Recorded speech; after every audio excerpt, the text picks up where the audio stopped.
Ladies and gentlemen, yes, this is your favorite show, Sports Unfolded, with your favorite hosts, Eric and Ron.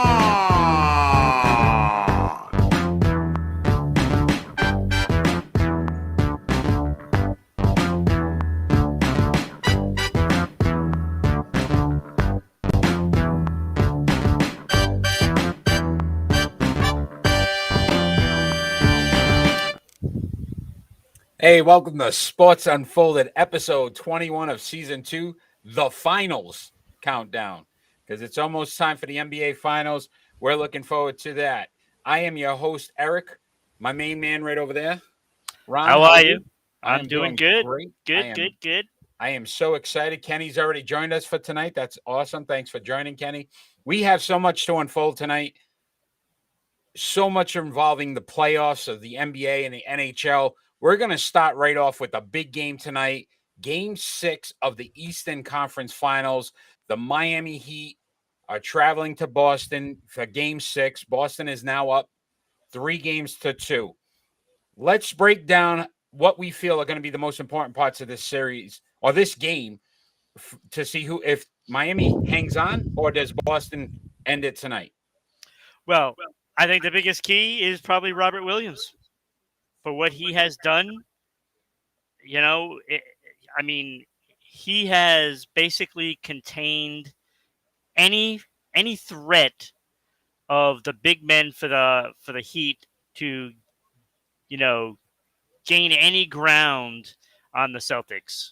And the Celtics have been really slow at responding to rebounds, but Williams is there to keep things honest, to be honest with you. I mean, he's been fantastic when he's been in there. So overall, Boston has dominated this series. When I started to look at the numbers, averaging 106 points per game to 98. So they're outscoring.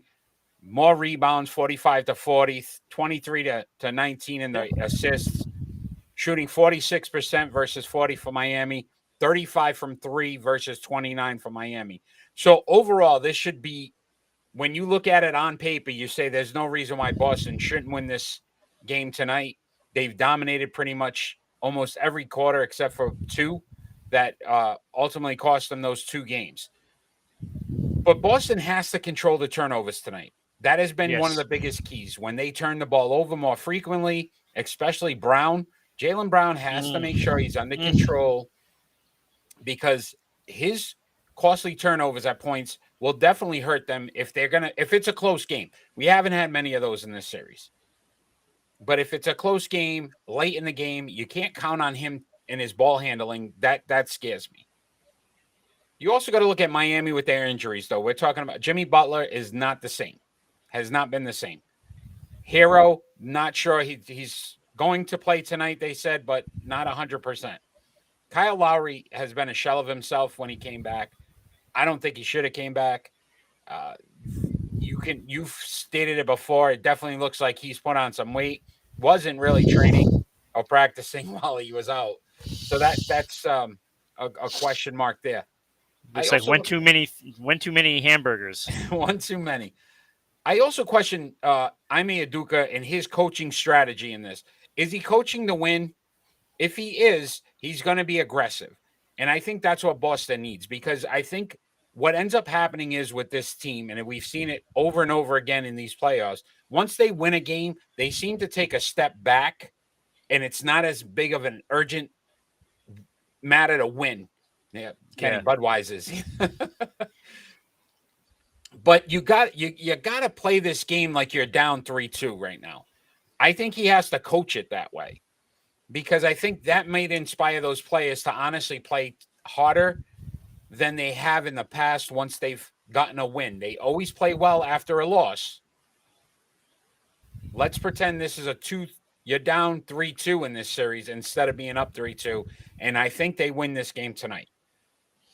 Yeah, I think they do. They're at home. They do not want to go to a Game 7 in Miami.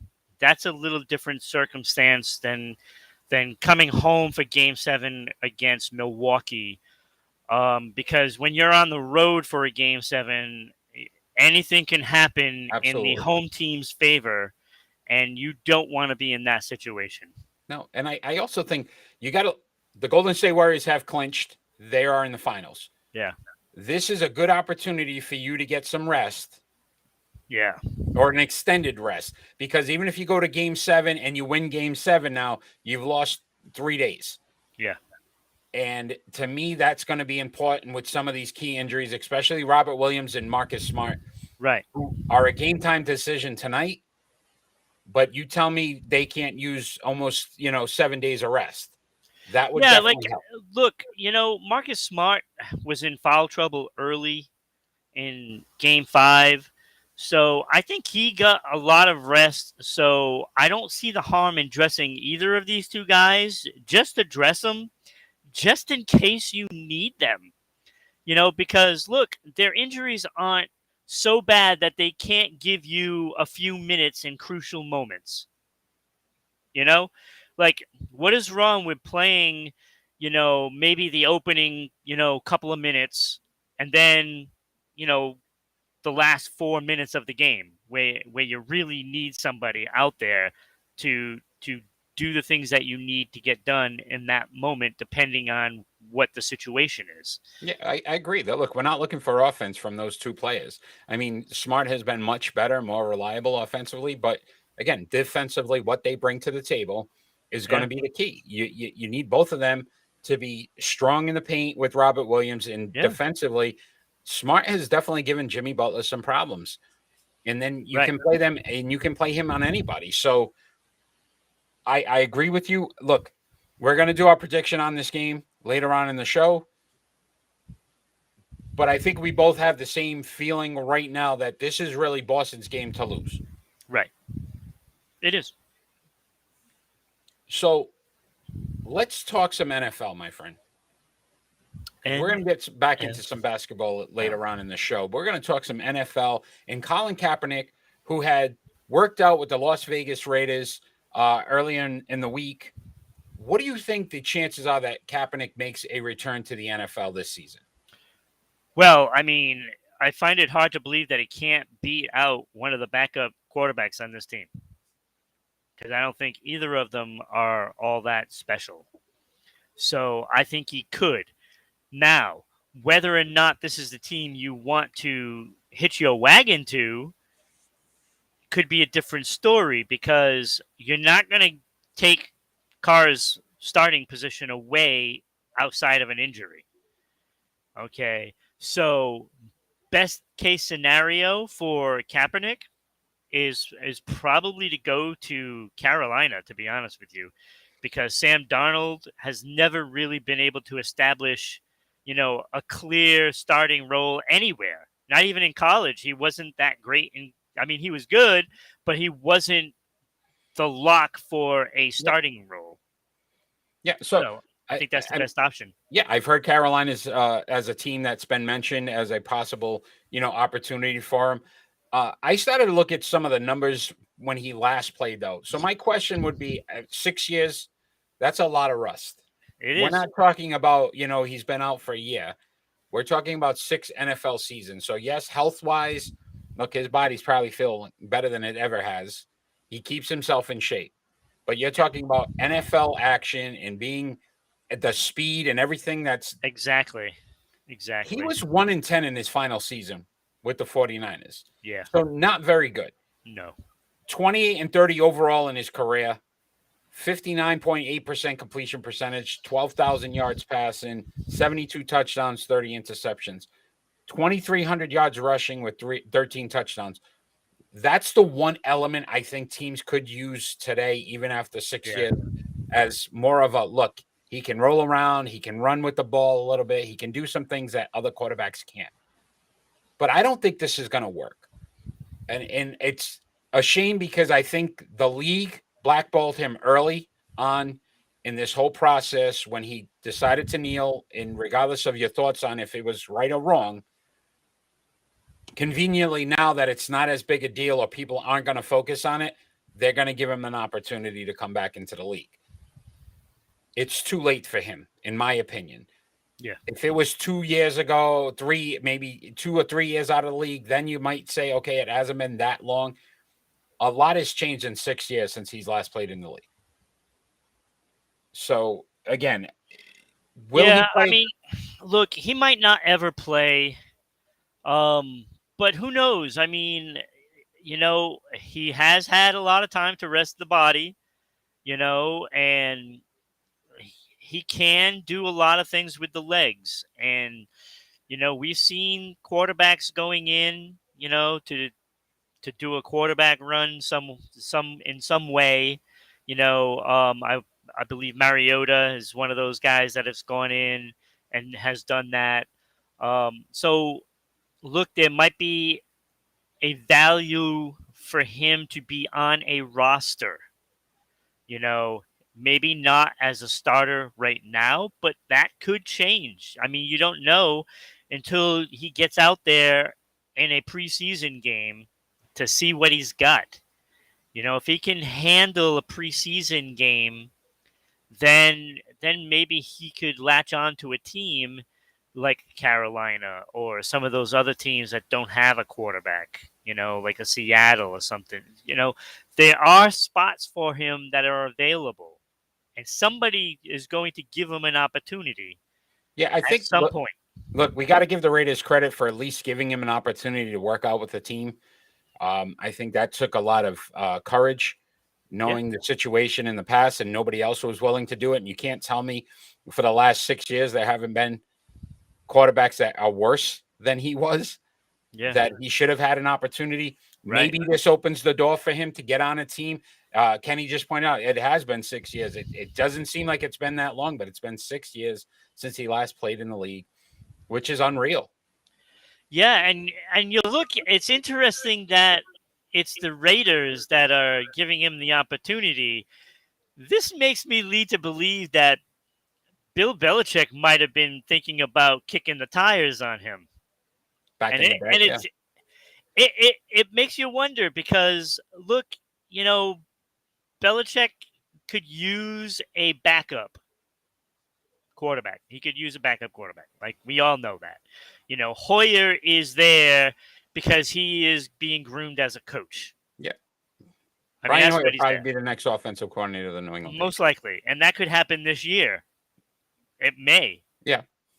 So, we don't know what goes through the minds of Bill Belichick, but he liked Cam Newton, and when you really think about it, Kaepernick is basically a Cam Newton type player. Yeah. And it would not surprise me if he was interested. It would not surprise me. Well, we'll have to see how this all turns out because I'm curious to see if once the start of training camp, right before preseason, if he does get another call to come in, and obviously injuries will play a factor, but at least the door's open now where it wasn't in the past. Right, and I wish him luck. I mean, yeah, he got a raw deal for the NFL. Whether, like you said, whether you agree with what he did or not, it really doesn't matter at this point because so much has happened since then, and there are things that have happened that have been incredibly worse than what he did. Exactly. These fans will support guys that beat women or what I mean, and drunk driving and all these other things that they do that potentially could end up causing serious harm to a person. He decided to take a knee. Yeah. For his own cause. If you didn't agree with his cause, don't, follow the cause. That's your call. But it was just unreal of why he was out. But we'll keep this story in the back of our minds and see if we get something during the preseason. Let's bring up the picture of these two quarterbacks because there's a lot going on with both of these individuals. Both skipped OTAs, so currently are not at OTAs. Lamar Jackson, Kyler Murray. Which one of the two do you feel is a bigger deal not reporting to his team? I think it's Lamar Jackson, to be honest with you. Really? I'm going the other way, but go ahead. Yeah. I think Kyler Murray, look, I don't think there would be a big demand for his services, around the league at this point. All the things he does, let you just and I know, but I think with him, he just wants a new contract, and I think this is just a statement saying that. Jackson, however, this is because, look, Baltimore has gone through a lot of changes in the last couple of years, and he was basically left out to basically run the offense basically by himself, so to speak. And they did really not a whole lot to help him out coming this next season after all of those injuries that this team has sustained. They really didn't improve their team. I think they're going to have a rough season, and it all falls on the arm and legs of Jackson, and I think that's too much to put on one player. It's way too much. So Lamar Jackson is his own agent. I think that's what's holding some of this up, because I don't think the two sides really want to get together, and Baltimore is obviously going to try to lowball him at the beginning. Yeah. We've looked at Deshaun Watson and his contract and what that kind of opened up a can of worms now where, look, most of these guys are going to want 200 plus guaranteed. Yeah. It's going to be difficult. Kyler Murray, on the other hand, there's been a lot of discussion with the organization, his happiness with being there, his happiness with the fact that his coach got a new contract, but he has not received a new contract. So there's a lot of underlying issues there in Arizona that could cause a problem, because, look, Arizona is not a very good team without Kyler Murray. No, and I know that. I think his no-show is more along the lines of trying to get that contract. Yeah, absolutely. And, I think already skipping OTAs, and you think about, again, they're trying to make moves. They've picked up, you know what I mean? Right. Wide receiver, AJ Brown, right? And done all these things. And right. And that is telling me that they do want him, because they went out and got his college buddy, Oh, Marquise Brown. I'm sorry. It wasn't. Yeah. So, I think the team is doing the things that they want to re-sign him. I think the team might be a little scared health-wise of the situation, because he isn't exactly large in stature. Yeah. And again, that scares them. No, very good point. And you think about it, it's probably the same thing with Baltimore, because Lamar Jackson has continuously missed games. And if you think about his injury last year, was because he did that flip into the end zone and ended up doing something to his ankle. So It wasn't even on a football play. No. So you got to question again with him. Will Baltimore say, look, you got to play smarter, because we can't afford to give you a $200 million contract and you're going to blow your ankle out doing But the thing with Baltimore is they didn't go out and get all these players to make him feel all happy. Yeah. They just basically let that offense fall apart. Yeah. No warm and fuzzies. Yeah, no warm and fuzzies. No warm and fuzzies. Look, both of these quarterbacks are dynamic. They do a lot in the NFL. It'd be a shame to see them so quickly in their careers move on. I don't want to see that. Because if you think about when you start these Peyton Manning was with the Colts for so long. Tom Brady with the New England Patriots for so long. When you see those, Phillip Rivers with the San Diego Chargers, then LA, I think he was gone by the LA part of it. But again, it was nice to see those guys kind of with those teams for 15 years. And here's two young kids who have only been in the league for 4 to 5 years now. And we already might be seeing them move on. Right. And they haven't even been able to do anything spectacular with the teams that they're on currently. Right. And it's kind of an ugly look for those organizations if they don't hold on to a quarterback that seems to be able to win. Yeah, exactly. Absolutely. Absolutely. It'll be fun to watch this offseason, see what happens. It's triple play time, my friend. And this was a fun one because, we got a Red Sox in there. We got some fun baseball players here that we're going to discuss. And that's three individuals currently lead the major leagues in batting average, and we're going to decide who we start, bench, and cut. And those three players are JD Martinez, Tim Anderson, and Manny Machado. You are first this week, my friend. So I am going to see how close you are to having the correct answer. All right. So this was a 2-horse race in my book. Look, they're all having a great season so far. Phenomenal season right now. I mean, you're talking, 380 for JD Martinez? 380, 361 for Manny Machado, and 363 for Tim Anderson. Right. So we're looking at guys that know how to hit the ball. Okay. So, but when you start breaking things down career-wise, yes, it starts to spread out a little bit. Just a little bit. Agreed. So you look at JD Martinez, who I would definitely start. 271 home runs, 1,400 plus hits. Mm-hmm. I mean, a 292 lifetime batting average is phenomenal for a power hitter. Yes, agreed. Look, JD Martinez is just a smooth hitter, and he can hit it anywhere in the park. So his value, when it comes to key hits at key moments, it becomes greater, in my opinion, than the traditional slugger.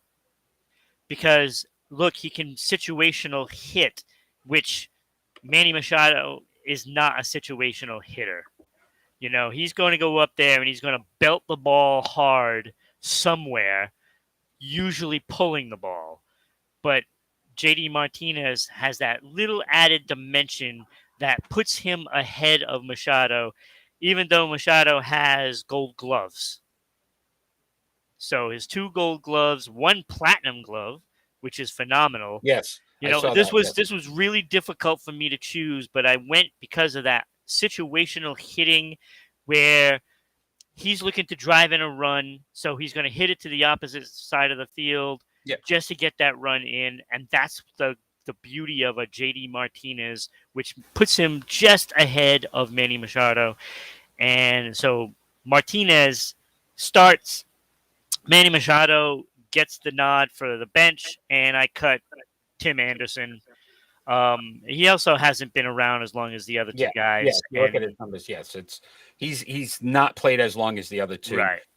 So that kind of hurt when you looked at the career aspect of it.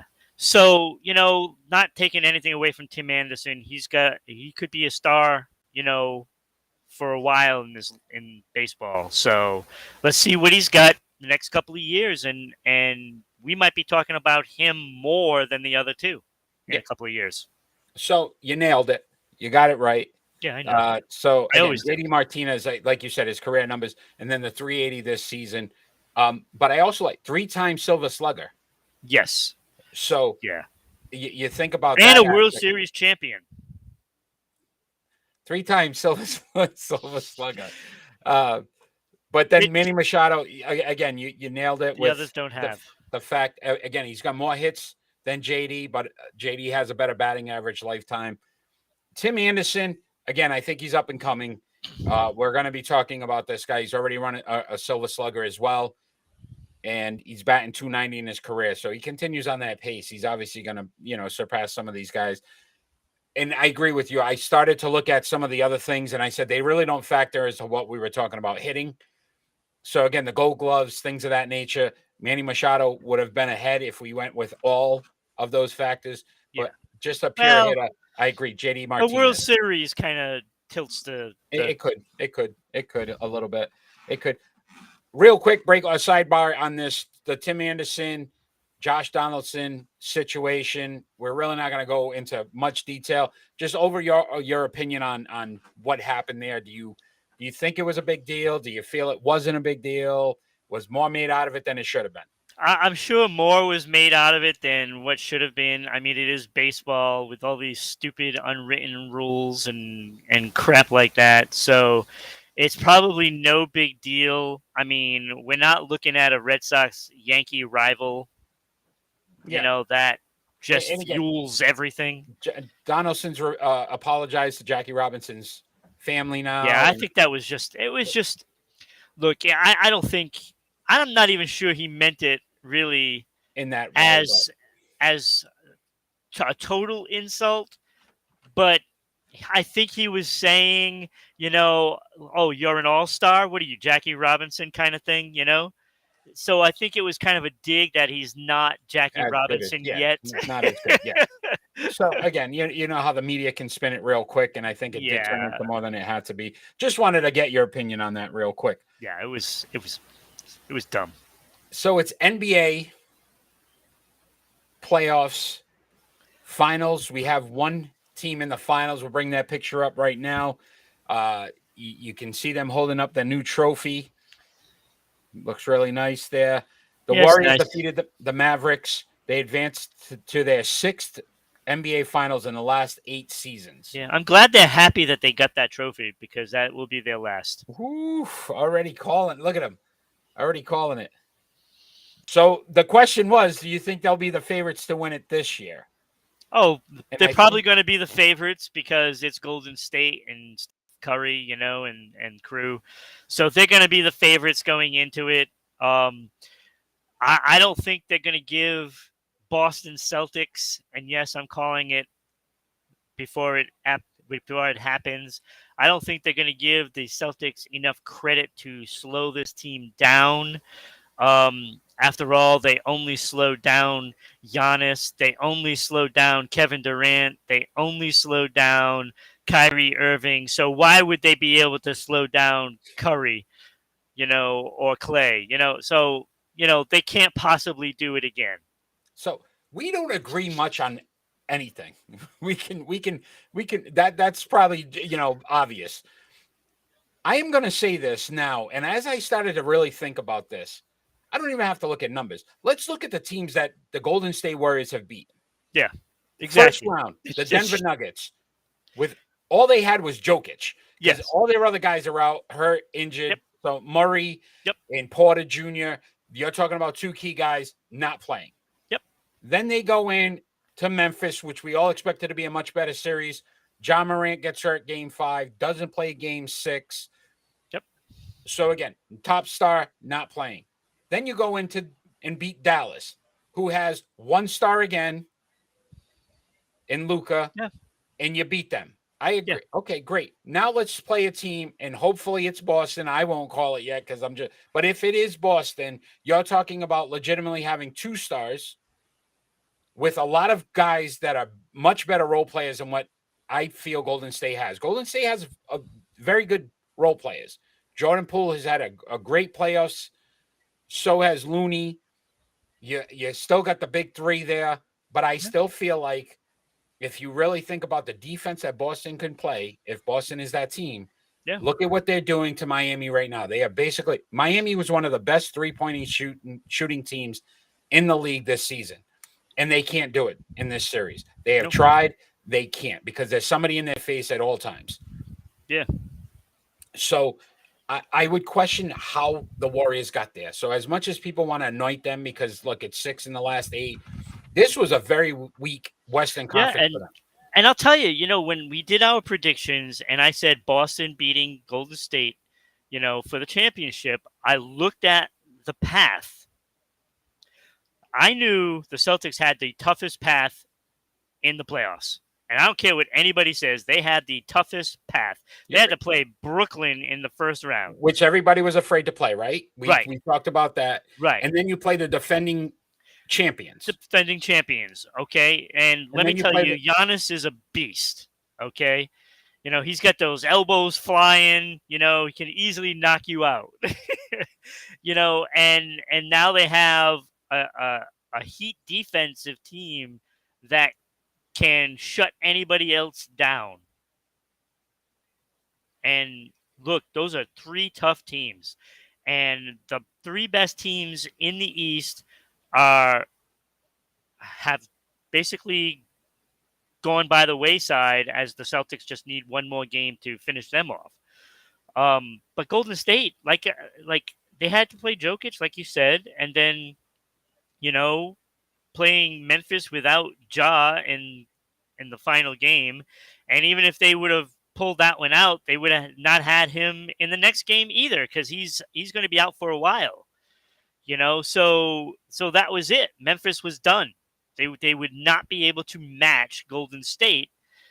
And when you think about it, then Dallas somehow pulls one out of their butt, and of course Chris Paul chokes again. Yep.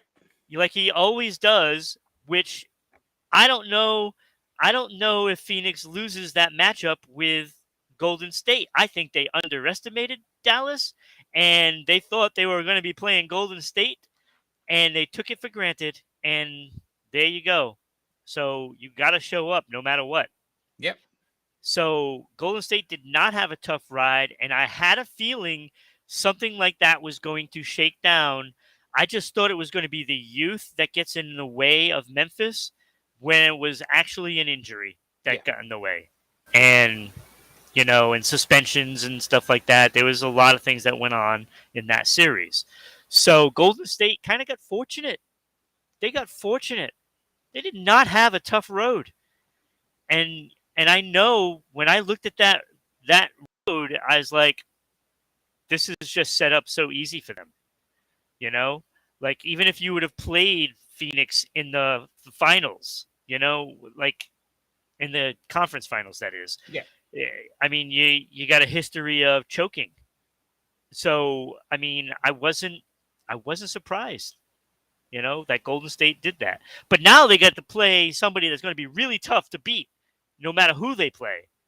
Because defensively, they can shut them down. You get probably the best two defensive teams against the 3-point shot. Yeah. Yeah, listen, it's a nice story with Clay after 2 years and what he means to that team.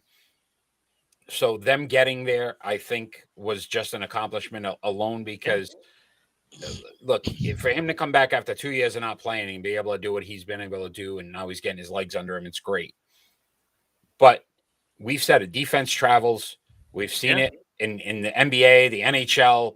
It matters, especially in the playoffs when these games get tighter and things, every shot, every rebound, every assist, every steal counts more than it would in the regular season. Absolutely. So it'll be a great series regardless. But hey, we're gonna have on our face off about the dynasty of the Golden State Warriors. We'll be discussing that shortly as well.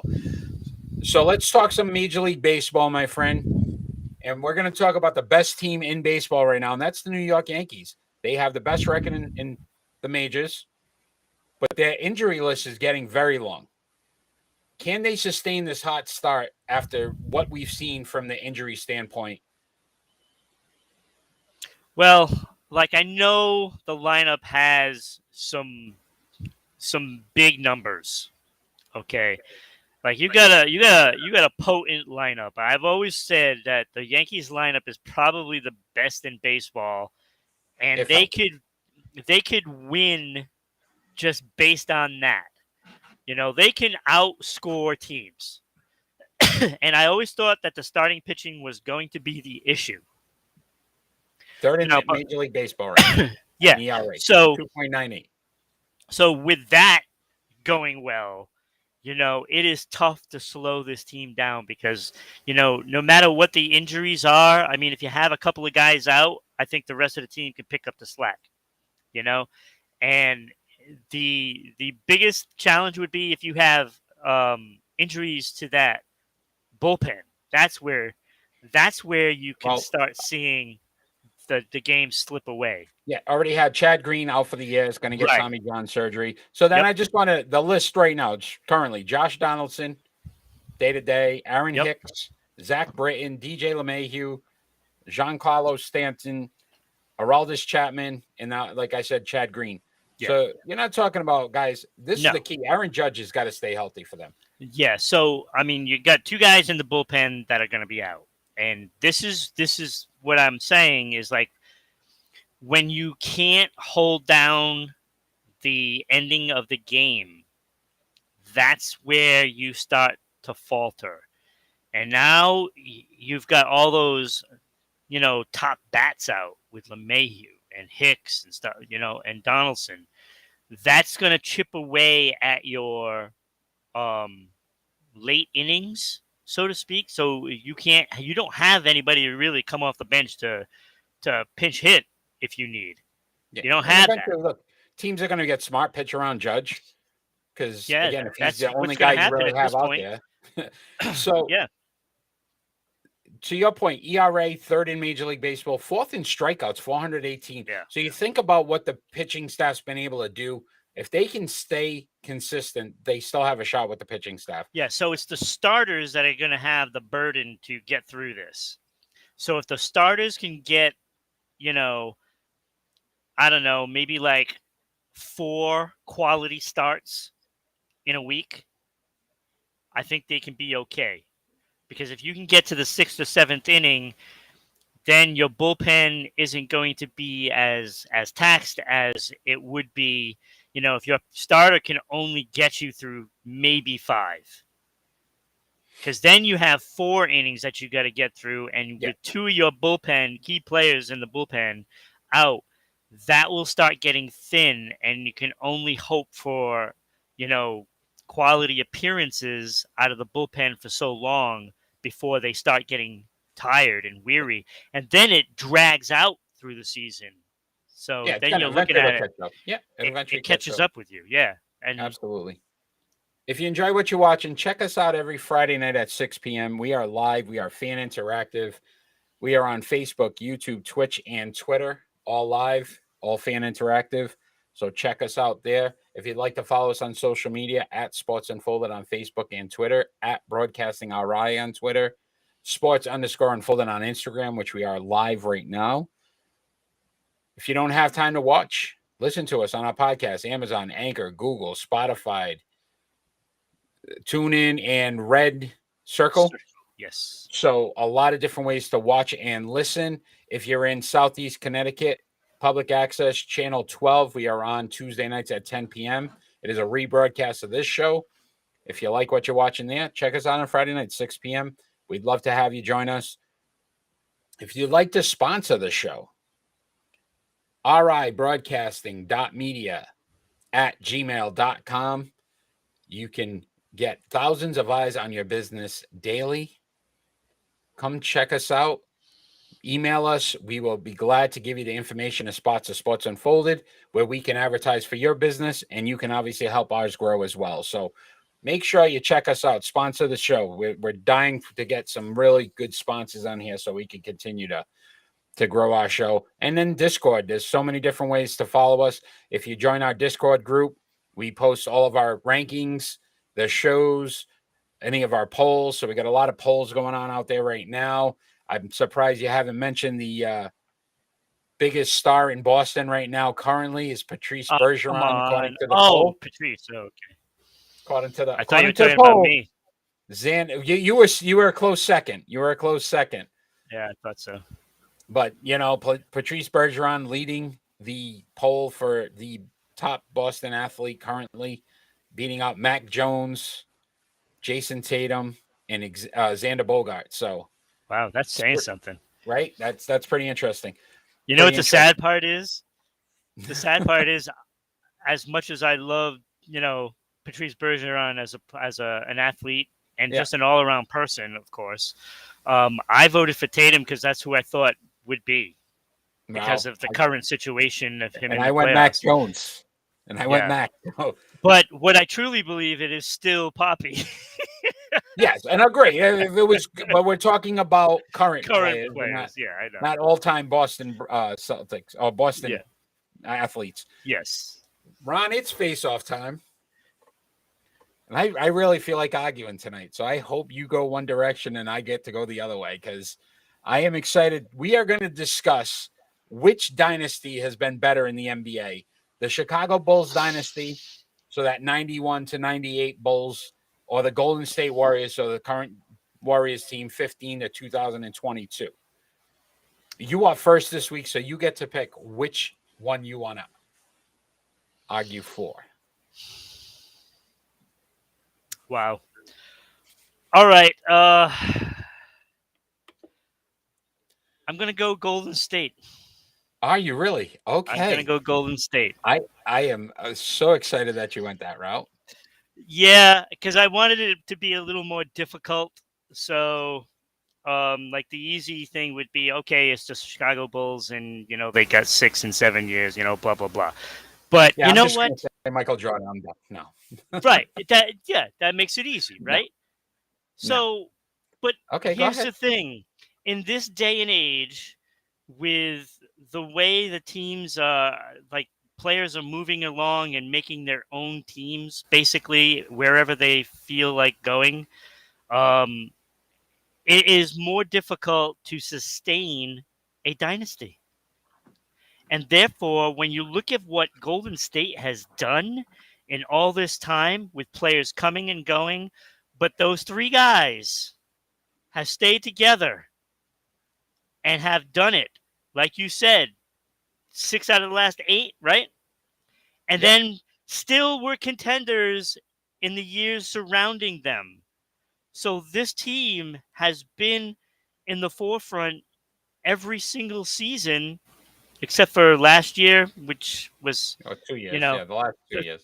yeah. So you're talking so many injuries that they couldn't Yeah. sustain it, but they were still competitive. So for what they've done in this day and age with players, going, hey, let's you sign here with me and you sign here with me, and we got ourselves a, you know, the trifecta to get a championship, and they still competed, staying together, those three guys, and they have made a dynasty against all the odds. Because when you think about it, like between when LeBron went to Miami, when LeBron went back to Cleveland, when LeBron went to the LA Lakers, trying to start all these teams, and KD going to the Brooklyn Nets, look, Golden State shouldn't have been winning in these seasons. So, but they still stayed. They All right. stayed atop, and they've done a great job. All right. So I'm gonna agree with you that the fact that they stayed together, but I will also state that they've lost 2 of those finals Yes, they did. where the Bulls went 6-0 in that dynasty. Oh, I know they did. And they would have won 8 straight if somebody didn't decide to go play some baseball. Exactly. So you also talk about 2 different teams where that one with Kukoc, then they had the one prior to with Horace Grant, and the dynasty that it started put basketball on the map. It did. And to me, the Chicago Bulls dynasty was so much better because of that. Because it honestly made people want to watch basketball. Michael Jordan became one of those athletes that everybody either wanted to see win or lose. And it was to a point where there was no beating them.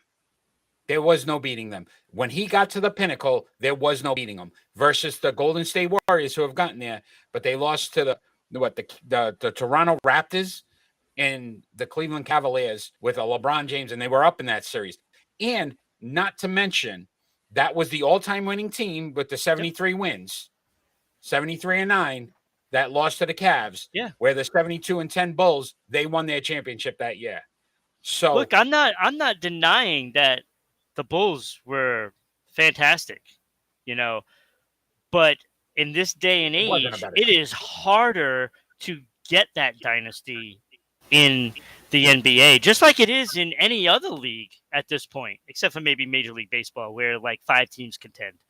But but in the other 2 sports, the NHL and NFL, it is harder to get that dynasty. And when teams do it in this day and age, it is special. And I'm not taking anything away, because I'll take that Jordan team, against any other team in history. Any other team, I'll take them to win.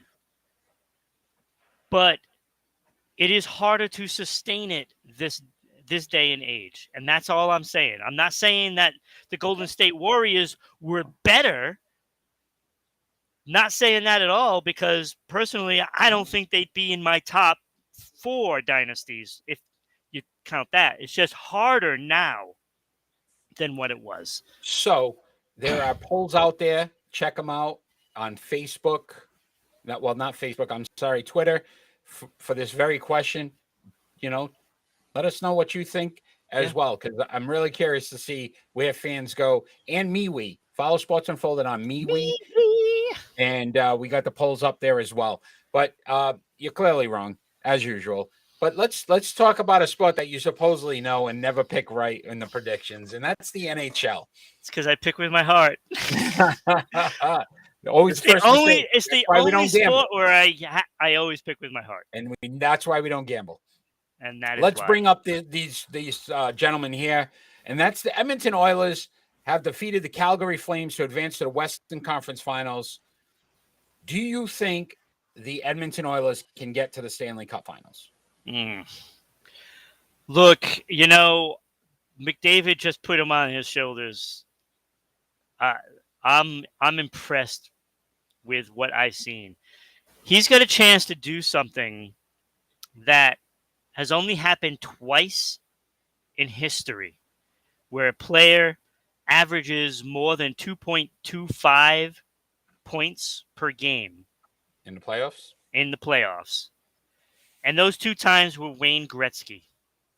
Like, not even Mario Lemieux has done it. That's how good McDavid is, and that's how he's playing. And sadly, they're going to have to go up against, whether it's St. Louis or Colorado, that can be very stifling. And Colorado is every bit as talented, maybe more, than Edmonton. Yes, McDavid is special, but... So this is where I think you're making your mistake in doubting them. They've scored 52 goals so far in the playoffs. I know, it's amazing. Best in the league, right? 4.3 goals for a game, 3 goals against. But it's not just McDavid. Draisaitl, and both of them are at 26 points so far, 7 goals, 19 assists. Yeah. Evander Kane has come out of nowhere and has benefited from being on this team with these 2 players and has 12 goals in the playoffs. Okay. So I feel that they have a great opportunity to honestly get to the Cup Finals. Here's where the question would lie. And I think they can. They can. Mike Smith, 97 or 92% save percentage, but he's faced the second most shots in the playoffs, 411 shots. Yeah. If they don't get better defensively, which we've talked about in the past, you can only and we saw it with the Flames. They come out and they scored, what was it, 9 goals against that. Like, you can't continue to have that happen and expect to win. They've got to clean up defensively because we know they can put the puck in the net. That's a guarantee. Yeah, well, they also gave up 25 goals, 20 goals in the 5 games against Calgary Flames and still managed to win. Yeah. Which is saying a lot, So, giving up 4 goals a game, if you do that against Colorado, that is a bigger problem because Colorado is a lot better than Calgary. Like, you're going to be facing a lot more skill. You're talking, 3 lines of skill and Taves and Makar at the point, so you're going to be, it could be overwhelming for Edmonton. And I don't think they're going to be as effective against a team like Colorado. And that's going to be hard to duplicate what they did to Calgary. So let me ask you this question, though. Do we not start to see McDavid as becoming that star in the league? Like now in the playoffs? Yeah. But so could he be enough to get them over that hurdle? The way he's playing, it could be. If he continues to put up these numbers against Colorado, I'll be impressed. If that happens, I don't think anybody can stop them. Except the Tampa Bay Lightning, who just never seem to lose when it comes down to it. Right? We could both agree with that one. So let's talk some more hockey here. And there's 2 series now that are 3-2. We're going to decide which of these teams can actually, that are down, actually come back and possibly win their series. And that would be St. Louis, who's down 3-2 to Colorado, and then the New York Rangers are down 3-2 to the Carolina Hurricanes. Ron, this is an interesting one because they're both different in different aspects. One's a very defensive-minded series, and one they're putting up almost 4 goals a game. Yeah, I think the better chance to come back is got to be the New York Rangers. Agreed. Based solely on the goaltender, Shesterkin, he is the best goaltender that is in either series. Yeah. So you remember what I said about Mike Smith? Shesterkin has actually faced the most shots. Right. 433 shots in the playoffs. Yeah, they are just the poor guy. Yeah. You know what I mean? The save percentage is still 92% as well. So that's a lot of shots to face. Yeah, it's too many. So New York, and it's a home series. Right. So far the home teams have won. And that's what gives me more hope for the Rangers as well, because I think Colorado can go into St. Louis and just end it to, next game. Like, that could happen. Like, we expect that to happen, even though I think St. Louis will win this game and send it to 7. But it could just be one-sided and Colorado just blows them out. But with Shesterkin being at home, and Carolina struggled against the Bruins at home. When the Bruins were in Boston, I should say. So I think Shesterkin can take this game and send it to Game 7. And Game 7, Shesterkin can just stand on his head and win a game. Exactly. Look, Carolina, for as good as they've played, they've looked just as bad on the road. Yeah. And if you can get some momentum, if you can withstand them early on, then that's what the Rangers are going to have to, because they're going to come with the energy. They feed off the crowd. Yeah. If the Rangers can just kind of ease themselves into the game and not get pressured early, and Shesterkin can do what he needs to do to kind of hold the ground till they get a goal or two, all of a sudden the pressure shifts, because again, 2 goals in this game is a lot of goals because of the way these teams are playing. They're not really putting up a lot of goals. So it'd be really interesting to see. And I agree with you. I think Colorado goes in and beats St. Louis this next game. Yeah, like it could be a blowout. Like it could be, I mean, Colorado is going to go in there to eliminate them. And they're going to try to do it early too. But with, with Carolina, their game plan at home is so good, because you look at a guy like that line that shut the Bruins down, Jordan Staal. That line took out Bergeron and Marchand of the equation. Really, like, they didn't give them much. Yes, they still got their points, but that was it. So they matched up the lines really well, and they're doing the same thing to the Rangers when they're playing in Carolina. Yeah. But they can't do that when they're playing on the road. And have you ever seen a Jekyll and Hyde team? Have you seen this before?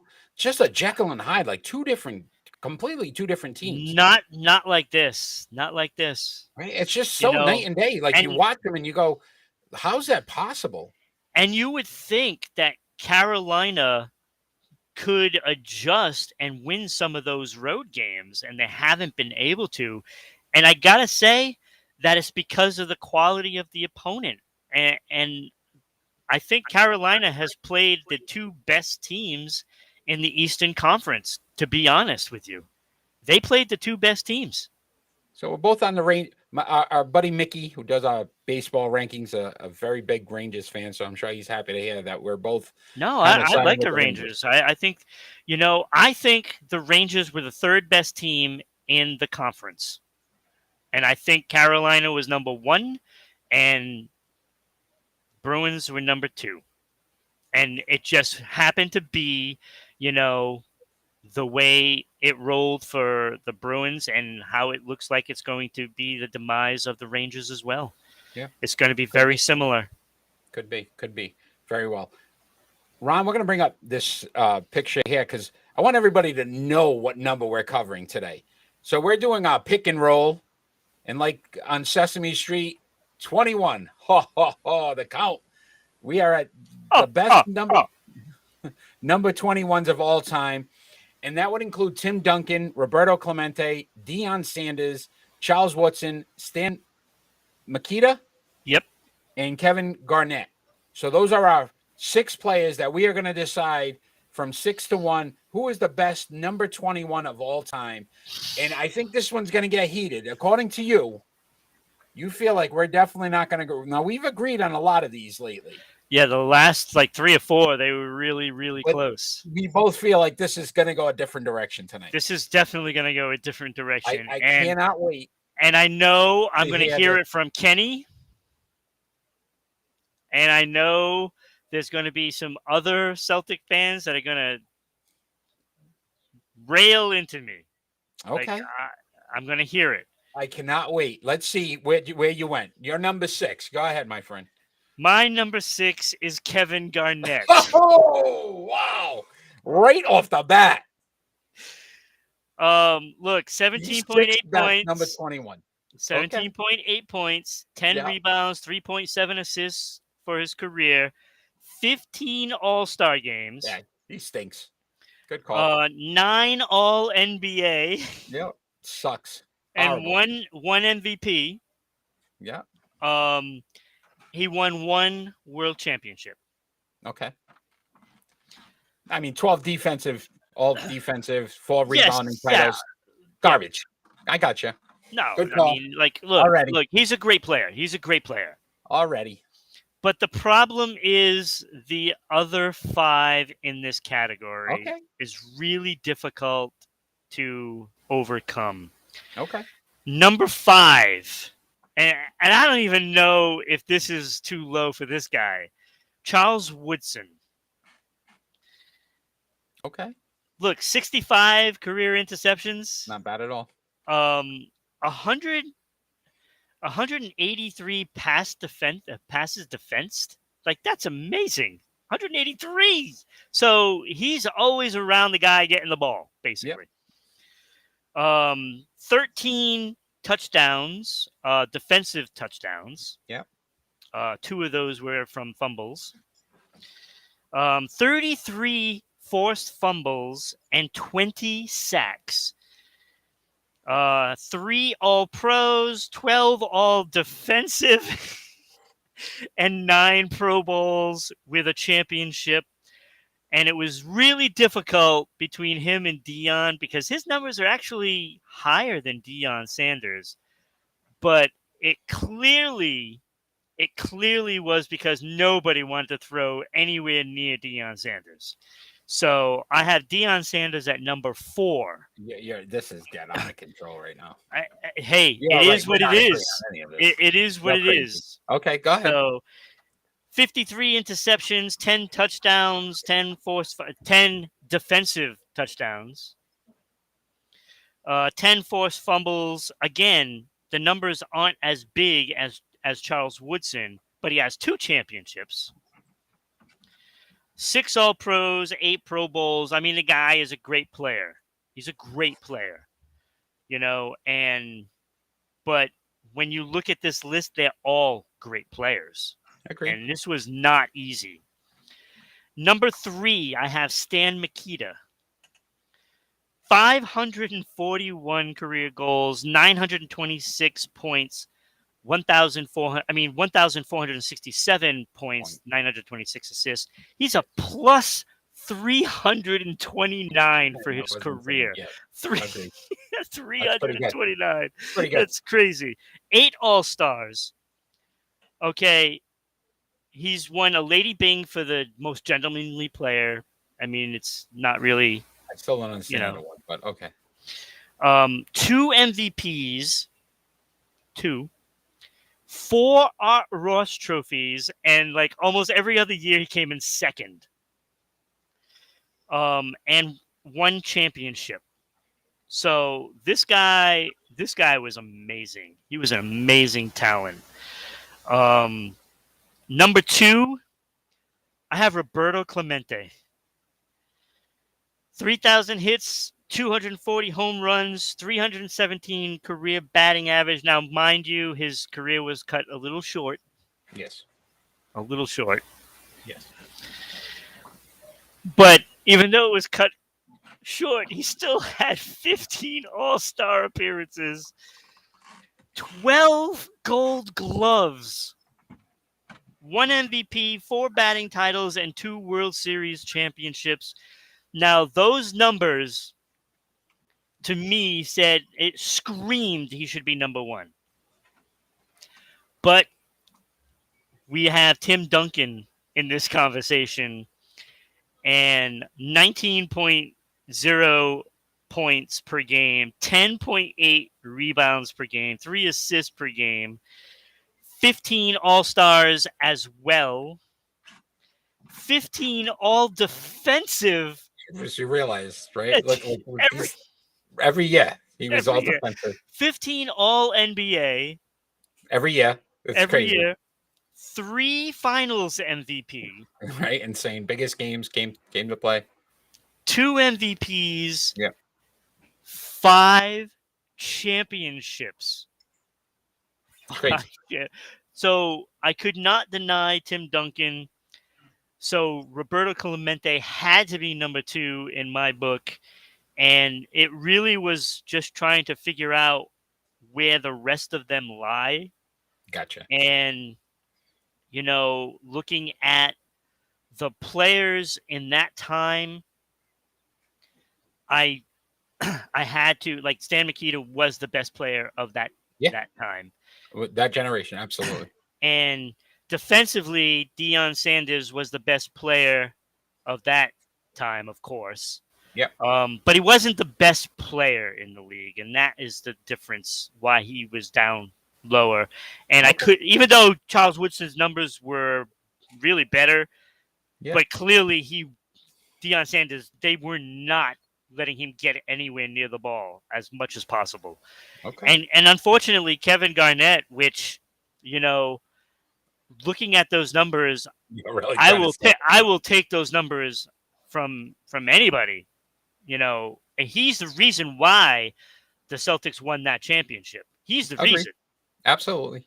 I just wish he could have played a lot longer in Boston and gotten those more championships, and that's too bad that he didn't get more. But unfortunately, his just numbers aren't as eye-opening as the rest of them. Okay, so I'm going to give you the right list now, because that was absolute garbage. No, it was not. Ron, let me fill you with some sports knowledge now. No. Number 6 has to be Charles Woodson. So, like you said, all the numbers, only 1 championship, though. Yes, Defensive Player of the Year, 1 year. He had the 3 All-Pros, the 9 Pro Bowls. But nothing screamed to me. Kevin Garnett at 5. 15-time All-Star. So it wasn't really that different. Hold on. Wait a minute. Just saying. 15-time All-Star, 9 All-NBA, 12-time All-Defense. He won the 4 rebounding titles and obviously the championship, right? So not shabby at all. Stan Mikita has to be 4th. So again, you said all the numbers. Here was a nice nugget that you missed. From 64 to 68, so that 4 out of those 5 years, he led the league in points. That's pretty impressive. That is very like, wow, impressive. That's crazy. That Crosby never did that. And you and you think about some of the Bobby Orr, some of the greats were playing during that time, and he led 4 out of 5 years. Yeah. Great numbers. So I won't deny you that fact that he definitely belonged on this list. Roberto Clemente, I have at 3. Yep. So you said all the numbers, the 4 batting titles, 12 Gold Gloves. Again, unfortunately, career cut short. Numbers are phenomenal. Numbers are phenomenal. But at number 2, it has to be Dion Sanders. And I'm going to tell you why. Because you seem to forget that he played football, but he also has baseball numbers. Baseball. I know, and I was contemplating whether or not. 558 hits, 186 stolen bases, wearing the number 21. So besides the football aspect, and I know, Ron, 60 receptions for 784 yards and 3 touchdowns as a wide receiver. Yeah. So he played wide receiver, kick returner, punt returner, played baseball. And I can see your point. Like, I see your point. But again, like, I know why his numbers aren't huge numbers. I know why, but it is what it is. And he could be anywhere on this list, to be honest with you. The only place he can't be is number one. Number one. Yeah, Tim Duncan has to be number one. I agree with you. And it was just mind-blowing to see. I don't think anytime our list was not that different. It really wasn't. But anytime we've done these, I've never seen a guy that had 15 plus 15 all defense, like every single year. This guy just was everything. It's amazing. Right? So, and San Antonio stole him from Boston. Right? We were like, yes. Stole him. Yeah, we got the 3-6 pick that year. I remember Chauncey Billups and Ron Mercer. That's who we got, and they got Tim Duncan. The rest is history. That's when Kevin Garnett, Larry Bird, and Robert Parrish walking through the door. That press conference. And I might add, Tim Duncan is such a likable person. Right? That unbelievable. Yeah. No controversy. Never heard anything. Look, I think as far as NBA players, he might be the best all-around person.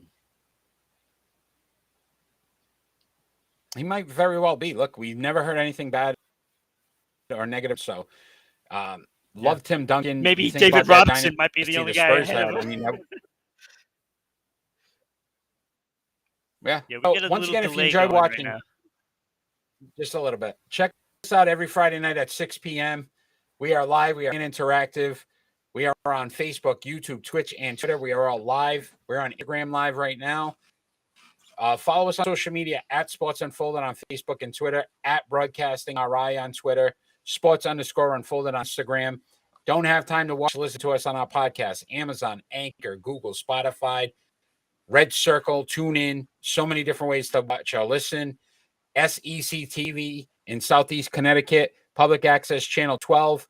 We are on Tuesday nights at 10 p.m. If you enjoy what you're watching there, check us out on Friday nights. Join into the show. We had Kenny join us tonight. He's one of our basketball gurus and pretty much one of the big dog. We call him the big dog. Ron, it is prediction time. Yeah, well, I like what I saw this week. Yeah, it was. I think we stayed even. You picked up a game. Yeah, but here's the problem. So far, the 2 times we picked soccer, the MLS, they've tied both games. So I forgot about that. Yes. So that would have been a deciding factor. So currently, though, I'm still in the lead. Only 4 games. It's going to be really interesting as we come down the stretch because now we're going to have a lot more baseball because we're not going to have basketball or hockey soon. But football will be back soon, September. So we'll be getting back into the football. Hey, we still got the WNBA. We have some WNBA. USFL. MLS, XFL, USFL, yep. Yep. All right, so my friend, you are first this week. So the first game on the docket is tonight. Game 6, Boston up 3-2. Miami is in Boston for a chance to go to the finals. Who wins this game? Boston. Boston, I think they're going to come out. They're going to try to take care of business tonight because they don't want to go to Game 7 this time. And they need to rest some players. I agree with you 100%. They know how important this game is to get the rest. They get some 6 days of rest because the first game, I think, is on the 2nd of the finals. So June 2nd. So really good opportunity. Boston takes care of business at home, wins this game. I agree with you. NHL, Colorado Avalanche at the St. Louis Blues. There's no Kenny giving us some predictions over here. Where is he? Kenny? He's at 500. He doesn't want to chance it, I'm sure. Game 6, Avs are up 3-2. Avs win this game and the Blues season. They know the importance of getting their job done as well. I think they've been the best team in the West. Knowing that Edmonton won their series, they don't want to go any more than 6. I'm also going to go Colorado because, like, I've been thinking about that since we talked about the series. And the more I think about it, the more I think Colorado needs to get this done. And they're going to come out on fire. Next, tomorrow night, Carolina Hurricanes at the New York Rangers, Game 6. Canes up 3-2. Who do you got, my friend? I'm going to take New York Rangers in this one. I am going Rangers as well. I believe that the home teams have won, and I think New York sneaks one out in Carolina in Game 7. But that's a whole other story for another day. It could be. Major League Baseball, 5:30. The San Diego Padres travel to the St. Louis Cardinals for a 3-game series. Who wins? I'm going to go St. Louis taking 2 out of 3. Actually, was that my turn? But I got St. Louis as well. I think that was my turn, but I got St. Louis as well. That's fine. So I'll 5:31. The Los Angeles Angels are traveling to the New York Yankees, 3-game series. I'm going New York here. I'm going New York. You know how I hate picking my own teams, but I went Boston and New York here. All right, I am going to go the Angels. Okay. I think the injuries are going to be too much to beat the Angels. Okay. All right. Major League Soccer, MLS, the LA Galaxy at the Austin Football Club. That's on 5:29. Gee, should I pick a tie? I'm going to go the LA Galaxy. Let's try that. The Galaxy as well. I think I like them better. And then on 5:28, so tomorrow night, the Washington Mystics travel to the Connecticut Sun in the WNBA. I'm going to go Connecticut Sun. Go New England. We got one game different, the Yankee series. I went Suns as well. The Sun. That's all we got different? Wow. That's all we got different this week, my friend. But so I'll gain one game. Could gain another game, or you could lose a game here. Yeah, so either way, it's not going to move the needle too much to scare me. Not too much, but that sweat is going to look good on you. So normally how we end our show, we have our final thought, and our final thought doesn't necessarily have to be about anything sports related. It could be about anything going on in the world today. Ron, you are first this week, my friend, so I will ask for your final thought. Okay, so a couple of days ago, of course, Robb Elementary mass shooting, 19 children, 2 teachers died. But I want to key in on the thoughts and comments that Steve Kerr came out and said. And he was very animated and emotional about it. And he's really placing the blame on the Senate for not doing anything for 2 years as the bill just sits there on his desk, on the senator's desk, rather. Yeah.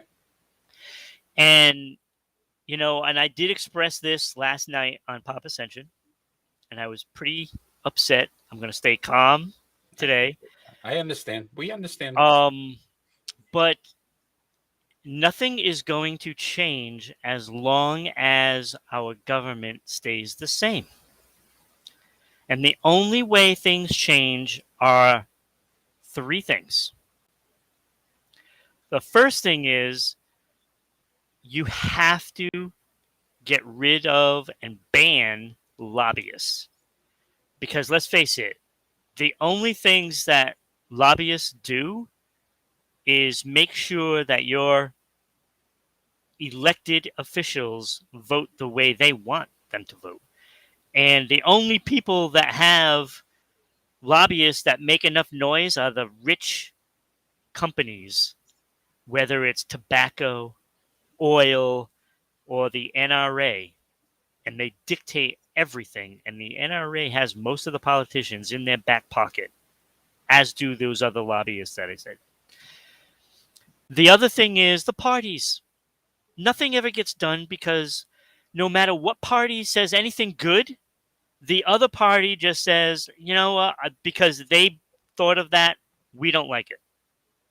And they just disagree just to disagree. So nothing will ever really get done in the favor of the majority of the American people. When 90% of the people want gun laws to be changed, that what's wrong with this? Well, it's the NRA. So nothing is going to get changed until people need to just say, you know what? Get rid of them. Get rid of them. And I believe Stephen A. mentioned that on the pregame show the other night. Yeah. You need to get rid of them, vote them out, no matter what. And you got to do it with your party. The party that you're in favor of does the primary. So that way we can have two new people going, boom, head to head, for a new blood in office, because that's the only way things are going to change. That's the only way it's going to change. Because if this country can't do anything to stop shootings in schools, that's a problem. Kids should not be being killed like this. 213 mass shootings this year. 27 are in schools. Keep those numbers in mind. I am tired of seeing 9-year-olds being gunned down when they're trying to call 911. That's it. No, well said. Well said. Such a difficult situation, and honestly, there's no right answer to any of this right now. But it's getting to the point where I think we become numb to this situation because we're just hearing it so much versus actually doing, having some action. So I agree 100%. Let's make changes. If they don't change, then we might have to change it for them. Yeah. So my final thought is actually another situation that is still making me sick to this day. And it's despicable that there's still racism in this world that just cannot seem to go away. And it unfortunately gets combined with the sports world, and it's despicable. So Nazem Kadri of the Colorado Avalanche, there was a situation, hit the goaltender for St. Louis, injured the St. Louis goaltender. Part of the game, it happens, but this player has to, now be subjected to racial comments and death threats from St. Louis Blues fans. And it's just take it out of the game. I'm tired of people feeling like that is the best way to attack someone. If you don't like a player, just say, it was a dirty hit. You felt it was a dirty hit. What is it wasn't even either. Yeah. But what does his race have to do? Yeah. With the fact that he plays NHL hockey and he injured a player? That has nothing to do with it. And I'm tired of people condoning this behavior. And I'm disgusted with Craig Dubroy of the St. Louis Blues coach, who refused to comment on it. Berube. The night it happened, they asked him about it, and he said no comment, and then came back and then wanted to make a comment about he doesn't condone it. Yes, you do.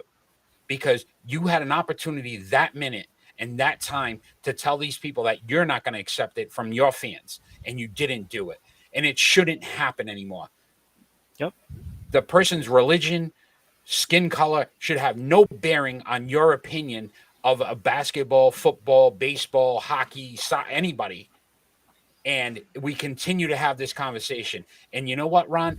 This is why shootings continue to happen, because nobody in this country can grow up. No. Because the first thing they want to do is attack somebody's race or attack, somebody's beliefs. It's ridiculous. And it's never going to change until people start to stand up. And that coach had an opportunity to do that. And he's just as bad as any of those fans. He doesn't have to say a word. He didn't have to, agree with them. But he could have definitely told them that he didn't agree with them. And he didn't do that. Right. It just makes me sick. I'm sorry. And to top it all off, Kadri did not do anything wrong. He did nothing wrong. And I'll be the first one to jump all over him because he's had a history of bad hits. Yeah. Look, he's like Marchand, just like him. Okay. But he did absolutely nothing wrong. He was kind of actually pushed into him, just trying to get the puck, out He did nothing wrong. Everything he did on that play, this guy grew up this year, and he's played fantastic. And I would not be upset if the Bruins went out and go sign him. Yeah. So, I just want to say thank you for your time tonight, Ron. Yes. Again, sorry to leave on such a sour note, but again, there's so much going on, and unfortunately, it affects each and every one of us. And Absolutely. when it gets into the sports world as well, it's just a shame. But we're on every Friday night, 6 p.m. We're live and we're fan interactive. So check us out. Tune in, follow us at Sports Unfolded on Facebook and Twitter, at Broadcasting RI on Twitter, RI Broadcasting on Twitter, Broadcasting RI on Twitter. I'm just so heated right now. Yeah, I know. I know how you feel. But, check us out. Follow our social media pages. Like and follow us. Share this show. The more you share, obviously, the more it helps us as well. So to continue to do that. Ron, we're going to have a fun night tonight. Hopefully the Bruins, I'm still got the Bruins. Celtics win tonight, and we move on to the NBA Finals. I'm sorry I had to do that. Ron, you take care. And I say it every week. Hopefully we get some peace in this world at some point. Have a good night, everybody.